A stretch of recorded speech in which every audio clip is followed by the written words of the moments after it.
Dito tayo mga kababayan sa mga magagandang balita.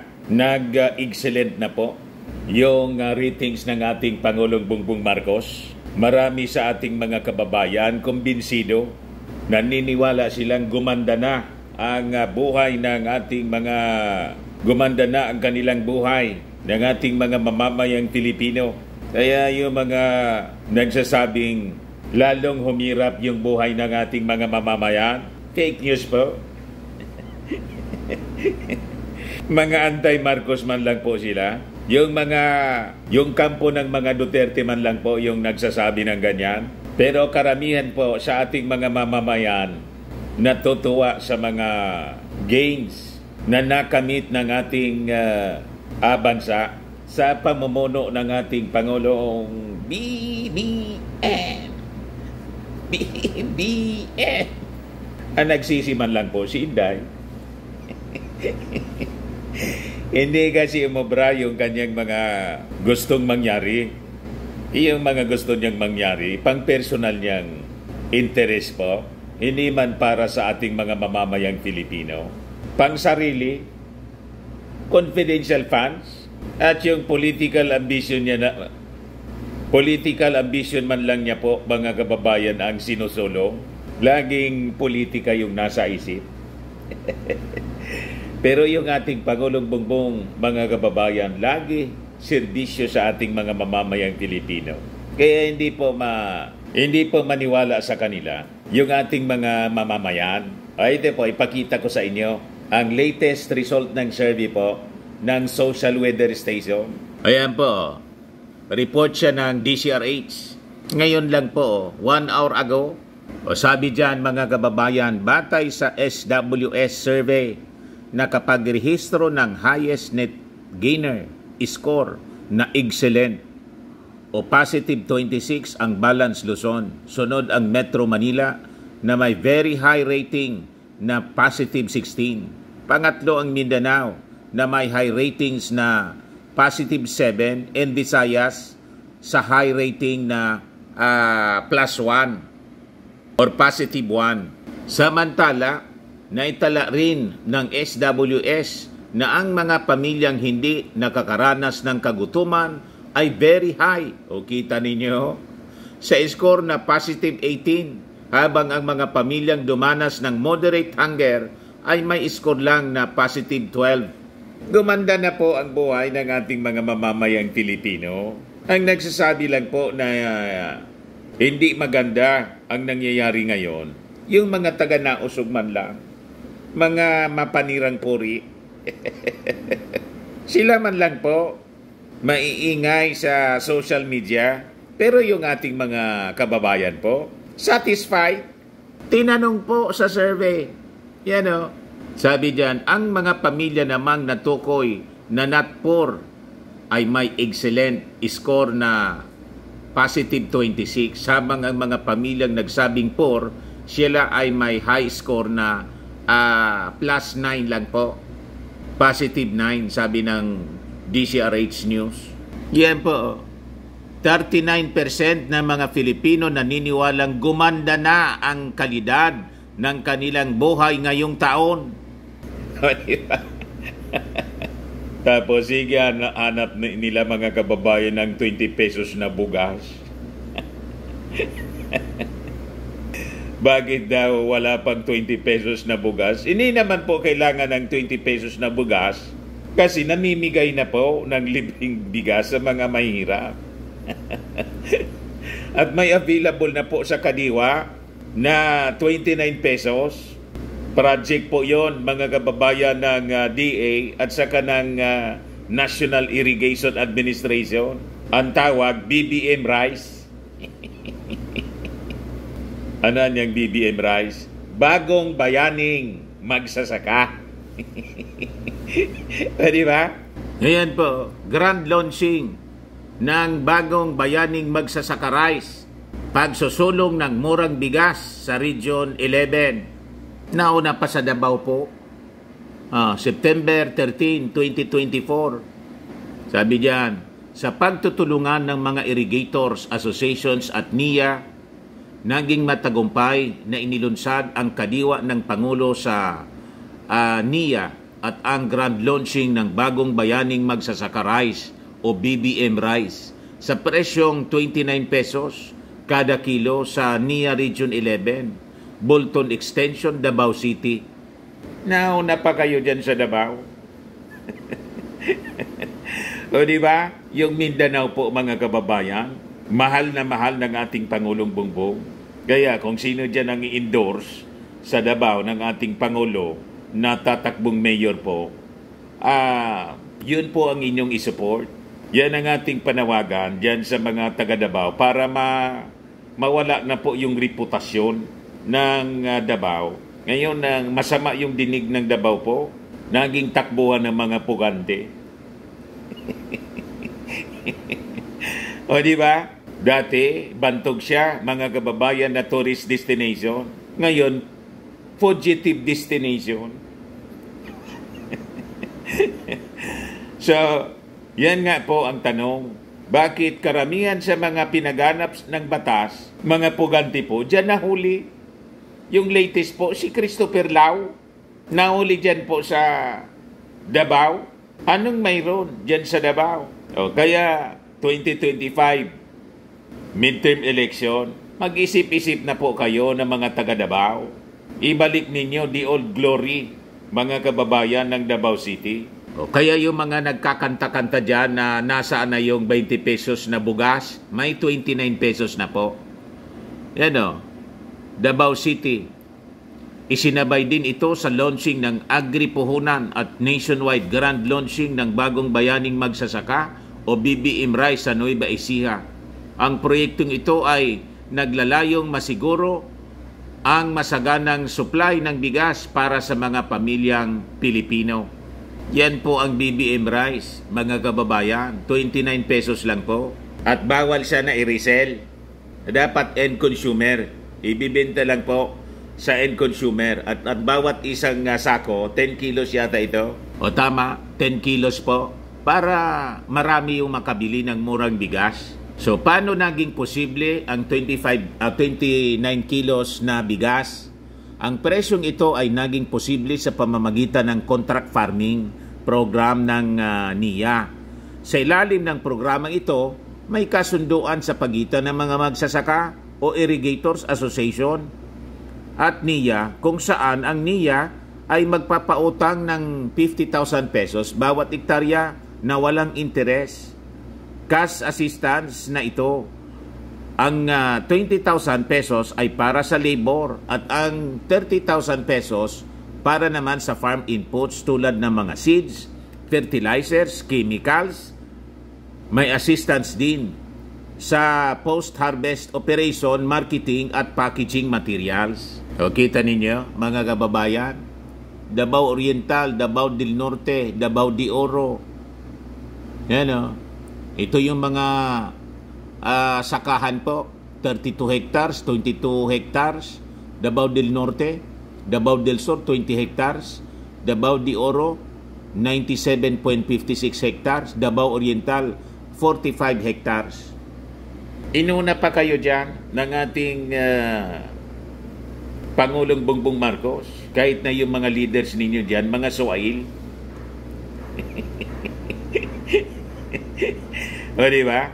Masasama ang mga sinasabi palagi sa ating Pangulong Bongbong. Pero tingnan ninyo, maganda talaga ang puso, mga kababayan ng ating Pangulo. Kung iba-ibang politiko po, walang proyekto, zero projects kayo dyan sa Davao. Pero inuna pa kayo, pati sa assistance po, at yung bagong Pilipinas Service Fair, bilyon-bilyon yung ibinuhos dyan para hindi magutom yung mga taga Davao. Tama po? O ngayon nga po, mga kababayan, sa health services naman po, inihatid na ng ating Pangulong Bongbong Marcos yung mga mobile clinics na dadalhin dyan po sa Mindanao, buong Mindanao po. O ito siya, healthcare is right, sabi ng ating Pangulo.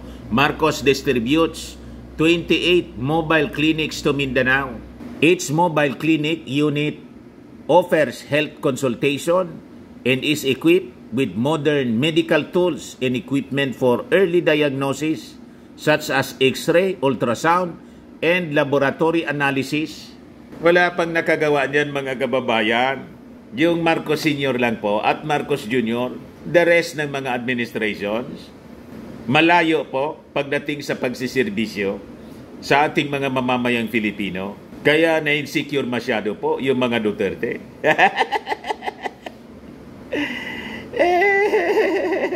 Ayan po, mga kababayan, Davao Occidental.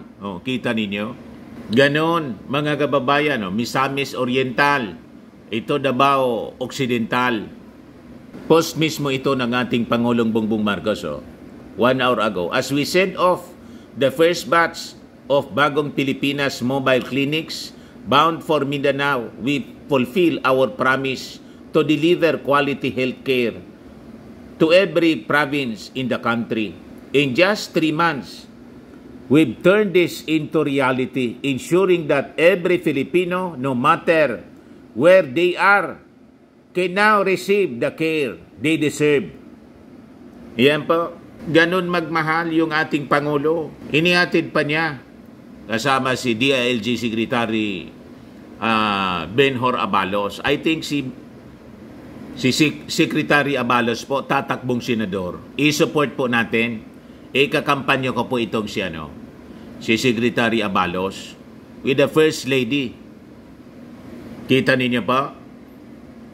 Napakarami. 28 units po siya. So ikinarga sa barko, mga kababayan, yung mga buses, mobile clinic bus. Ayan po. Maguindanao del Sur. Ito, Davao del Sur. Yan yung loob po ng mobile clinic. Di ba? Napakaganda. So mag-iikot ito siyempre sa mga barangay. Napakaganda po. Yan ang ating Pangulo na napakasipag at hindi po siya namumulitika. Kahit yung mga lugar na hindi niya po baluarte ng kanyang mga political enemies. Yan sa ating Pangulo man, hindi man po nakikipag-away yung ating Pangulo. Siya man lang po ang inaaway. Never po nakipag-away. Narinig ninyong sumagot yung ating Pangulo? Wala po. Siya lang po, sa tama lang tayo, anya. Doon tayo sa tama. Halimbawa, nagpalabas siya ng statement tungkol kay Pacquiao. Sabi niya lang po na kailangan sumurrender si Pacquiao para harapin niya yung kanyang asunto. Yun lang. Wala kung ano-anong mga maririnig kayo na masasamang salita. Hindi yun ugali ng ating Pangulong Bongbong. So kahit siya sinisiraan ng sinisiraan, hindi po siya hindi niya pinapansin yung paninira sa kanya. Trabaho lang siya ng trabaho. Kaya naman nakita ninyo po, excellent na po yung kanyang ratings. Yan po. Batay sa survey, nakapagrehistro ng highest net gainer score na excellent. Kita ninyo. Positive 26 ang ating Pangulong Bongbong Marcos. At 39% sa ating mga mamamayang Pilipino naniniwala na gumanda na yung kanilang buhay. Feel na po nila yung kaginhawahan sa ilalim ng Bagong Pilipinas. Di ba? O ngayon, si DILG Secretary Abalos naman po, or Abalos, named Best Performing Cabinet Member po in Most Trusted Government Agency po yung DILG. Yan ang sabi rito sa balita ng Manila Bulletin. Kaya grabe po pasalamat ni Abalos. Sabi po niya, taos puso akong nagpapasalamat sa inyong lahat. Thank you for giving your heart to DILG, sabi po ni Abalos. Abalos made the emotional announcement during the recent DILG Field Officers National Convention, Luzon Cluster, na ginawa po sa Clark, Pampanga. He mentioned that the DILG bagged the unqualified opinion, the highest grade of the Commission on Audit for 2 consecutive years under his leadership because of the agency's efficiency in the performance of their duties. Walang disallowance po. Kumbinsido sa paggastos po. Walang winaldas si Abalos po. Di ba? Kaya sabi, ito, reliable ito, mga kababayan. na result ng survey. Pero yung sabi si Inday po, most trusted, matindi po yung yung disallowances. Napakarami, million po dinisallowed ng COA. Paano naging best performer? Most trusted. Di ba? Anomalous po yung pa-survey nila. Malamang dinoktor. Ito yung tama po, mga kababayan. Believable. Pero yung si Inday, laging top. Top sa pagiging bratinela. Sa pagmamaldita, mga kababayan, pwede pa. Pero kung sa serbisyo sa ating mga mamamayan, malabo po. Sa mga naghanap ng malinis and spacious fitness gym, pumunta lang po kayo sa aming Colossal Fitness Gym. We also offer Grab Car Rental with our brand new 2023 model ng Toyota Innova. We also accept booking for those who are planning to travel via PAL, Cebu Pacific, and other airline companies, local and international, and bills payment for Meralco Bills, PLDT, Aleco Bills, etc. Ang Colossal Fitness Gym is located at 3rd floor Security Bank Building, Landco Business Park, Legazpi City, Albay. For inquiries, look for Chilon Maravillas. Contact number 0966-802-0949. Yan yung aming Innova. Lagi na pong matao sa amin. Pati mga foreigners po, tingnan ninyo. Mga British tourists sila. Ang lalaki ng katawan na, mga kababayan, nag-gym sa amin. Ito naman po, Indian National. Ito mga mga European sila. Ito naman yung bago naming product na binibenta online, iGlow Serum. Whitening po siya galing sa South Korea. Tingnan ninyo yung epekto sa aking anak na architect entrepreneur, Riz Maravillas. For inquiries, look for Riz Maravillas on FB.